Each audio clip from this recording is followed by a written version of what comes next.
po mga Kapadadson Vlogs. Ayan, happy New Year! At dito nga guys, dahil naka-order ako sa online, dahil busy tayo sa trabaho, so nag-order na lang ako sa online para iregalo sa sarili. So, umorder pala ako guys ng mga t-shirt ng Nike sa online, yung Namshi, kung familiar kayo.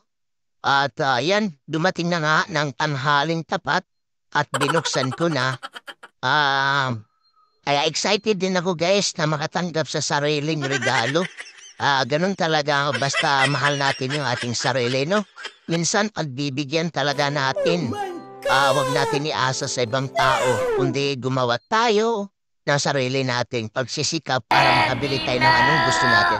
So ito, inuuna ko ang blue na Nike. Ayan, kasi nag-sale sila ngayon. O, diba? Mas okay naman. At maganda yung tela. Smooth o yung cotton. At ito naman yung Nike na nasa gilid lang. Ayan, sinukat ko lahat at tamang-tama naman. Pag Nike kasi guys, talagang malaki ang kaibahan sa ibang mga t-shirt. So ito itim. Bumili rin ako. Itim. Lahat yan guys, basta Nike, pang American size, small yung pinili ko. Ayan, at bumili rin pala ako ng isa pang Nike na itim. Kasi mahilig ako sa itim at saka gray. Ayan, bumili rin ako ng Reebok. Ayan, Reebok yan na itim.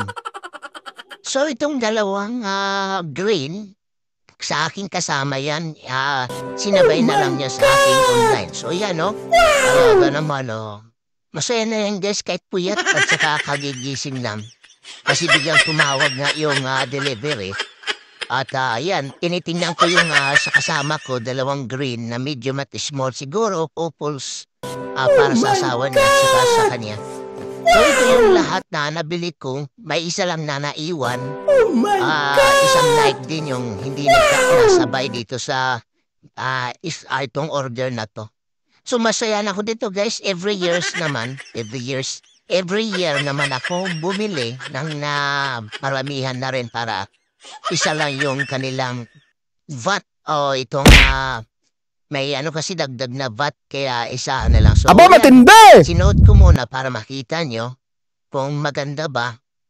Yan. At ngayon lang din ako ng t-shirt na malalaki yung litra. Kadalasan kasi alos walang litra.